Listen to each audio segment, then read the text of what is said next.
My name is Norahimi Rafi bin Shazlin. Nama matrix 2510283. In the theater of global affairs, we often imagine state as rational actors, calculating power, security, and wealth.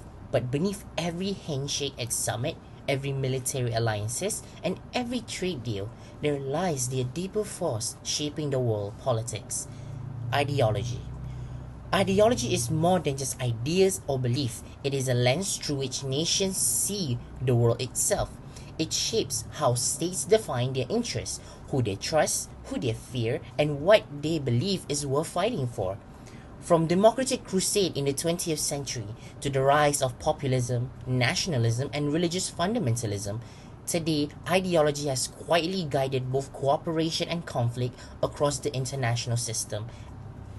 It gives meaning to national interest. It tells a state what is a threat and what is a moral or strategic duty. And in this video, we will explore how ideology continues to shape global politics.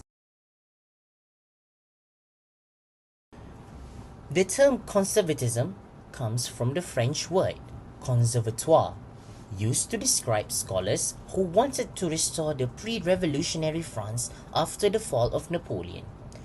Although the ideology emerged in the late 18th century, its root goes back to the ancient Greek thoughts.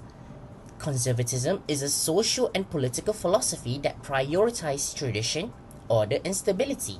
Conservative believe society works best when long-standing institutions such as family, religion, and community are preserved.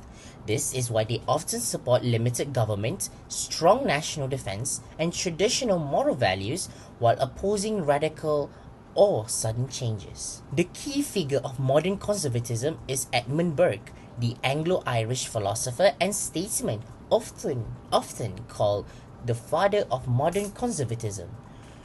Burke strongly criticized the French Revolution, warning that it focused too much on abstract ideas like the rights of man while ignoring the historical development of society. He predicted that destroying institutions would lead to chaos and tyranny, a prediction that later came true under Napoleon dictatorships. Burke introduced the idea of little platoons, small associations like family, churches, and local communities, which protect individuals from all powerful states and create a social stability. Conservatism emerged as a response to radicalism of the Enlightenment. The main goal is to preserve inherent wisdom and maintain social order. This is a reflect to its key principles. 1. Conservative believe humans are imperfect and not fully rational, so tradition and institution are necessary to control destructive impulse. Second, order and stability are seen as foundation and freedom of and civilization. Third, conservative support gradually change, allowing society time to adapt without falling into chaos. Fourth, they value pragmatism over theory, preferring ideas that have worked in practice. Last but not least, fifth, conservative believe in the necessity of a government to maintain law, order, and moral disciplines. In short, conservatism is not about rejecting changes, but ensuring that changes happen carefully, protecting the past while securing the future itself. So, the another political ideology is liberalism. Liberalism is a root from the Latin words liber, which is free, advocating for individual liberty and limited government intervention as its core principle. Classical liberalism, prominent from the 17th to 19th centuries, emphasized individual freedom, majority, and private property.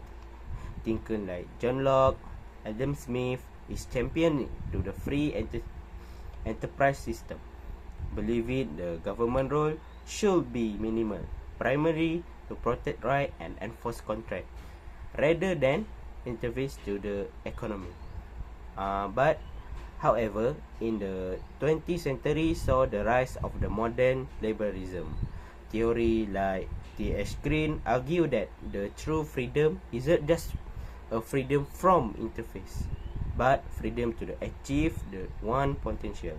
This led to advocating the active state providing public good like education, healthcare, and social welfare to ensure everyone has an equal opportunity. So, the classical liberal sought the limited government power.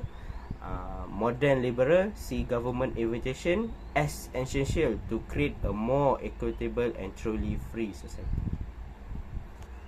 So, the another political ideology that we explain is Marxism or socialism. Socialism or Marxism is developed by Karl Marx, which is the criticism of the capitalism in the 19th centuries. Marx believed that capitalism caused exploitation of worker, where the rich benefit while the worker receive low wages. So Marxism explains history through historical materialism. The economic system shape politics, religion, and also culture. According to Marx, society has divided to the two main classes, which is bourgeoisie, that own their mean of the production, and then proletariat, which is sell their labor. This conflict between classes is known as a class struggle. Marx argued that the struggle will eventually lead to revolution, where the workers overthrow the capitalism system. After the revolution, society will move toward a classless society, which is there are no private property, no exploitation, and also the state will no longer as necessary. Move to the next ideology is nationalism. Nationalism refers to an ideology that emphasizes the importance of nation-state and independence from external forces in decision-making, and that is formed by the union of diverse individuals with common goals. According to Hans, nationalism is an act of individual awareness and individuals' identification with a we group, in which the individual's loyalty is felt to be due to nation state.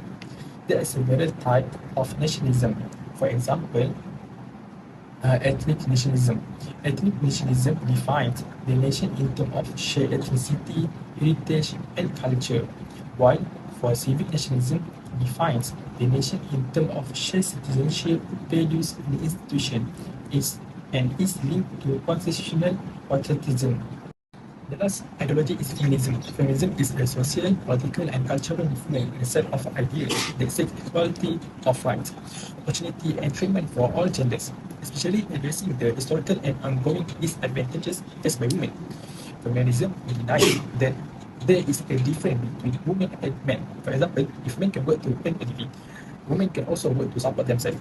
On the other hand, they also demand equal rights, such as equal pay and equal job opportunities. The way from liberal Marxism and feminism is for liberal feminists strive for their right to vote and equal access to education, while contemporary liberal feminists aim for equal social, political, economic opportunity, equal civil liberties, and sexual freedom. Other than that, for Marxism focuses on working class social science. It starts with the idea that our thoughts do not define who we are. Rather, our taking issue by the type of work we do. For Marxists, the material condition of life are the natural condition, and the social and organizational tools which we transform nature through work. Now we have came to the conclusion part, and in summary, the exploration of these 5 major political ideologies that we have discussed has revealed multiple complex human efforts to organize society and define justice. While each ideology possesses distinct origins and core values, they often emerge as direct responses to one another and to the shifting tides of history.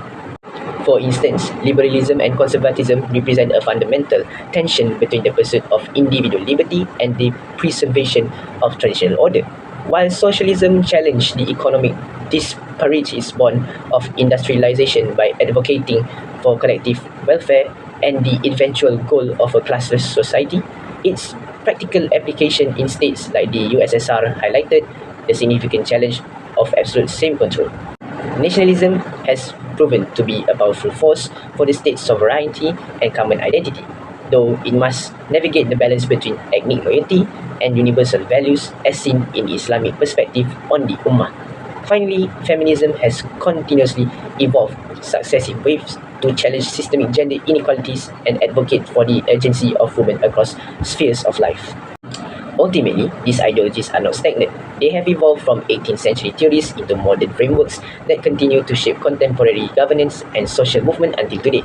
Understanding this diverse perspective is essential for navigating the political landscape of the 21st century, as they provide the foundational language for our ongoing debates regarding freedom, equality, and the role of state.